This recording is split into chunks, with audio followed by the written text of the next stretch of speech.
आप लोग साजिशों को ही नहीं समझते और आपने इस लफ्ज़ को भी मुतनाज़ बनाने की कोशिश लोगों ने की, तो आप उस साजिश के शिकार हो गए। अगर मौलवी खादिम डकैती मार के गया होता ना तो आपके लिए बहस शर्म था। मैं अगर किसी अखलाकी जुर्म में गया होता तो आपके लिए बहस शर्म था।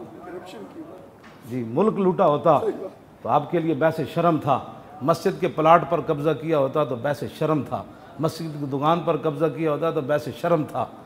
और मैंने चंदे कोई खाए होते दीन के नाम पर तो मेरे लिए जाना वैसे शर्म था। जी, मैं कोई अखलाकी जुर्म होता तो आप मुंह छुपाते फिरते, यार ये क्या है। आपने इतना भी कभी नहीं सोचा कि एक माजूर आदमी उसको क्यों पकड़ा गया, इसका यही जुर्म था कि वो हुजूर की इज्जत पर बात करता था।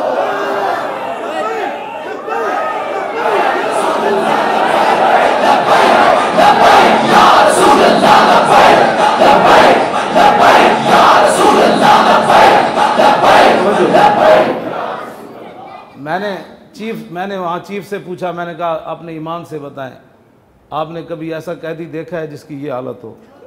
मैंने कहा जी नहीं देखा। कहने लगा कसम बखुदा, रोने लग पड़ा। कहने लगा मैंने ऐसा कैदी नहीं देखा जिसकी ये हालत हो और उसको वो हाफिज़ भी हो, आलिम भी हो, शेखुल हदीस भी हो और उसको इस तरह पकड़ कर लाएँ।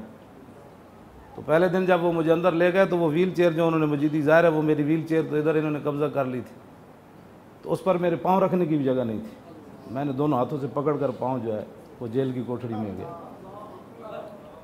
जब मालिक वो इज़ला फ़र्क़ बैन मौती व हयाती फ़ी मुशाहदती लि उम्मती व मारिफ़ती बि अहवालिहिम व निय्यातिहिम व अज़ाइमिहिम व ख़वातिरिहिम फ़ज़ालिका इंदहु जलियुन लाख़िर।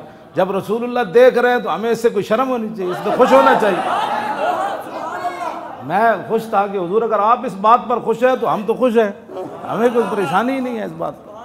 तो जब जिनके लिए गए वो हमें देख रहे हैं भाई इसकी ये हालत है तो फिर ठीक है, और तो कोई मसला ही कोई नहीं। तेरे दर का दरबां है जिब्रील आज़म, तेरा मदख़ खां हर नबी व वली है, बेताब जिसके लिए अर्श आज़म, युसरा रवेला मकान की गली है, न क्यों कर कहूँ या हबीबी या गिस्नी।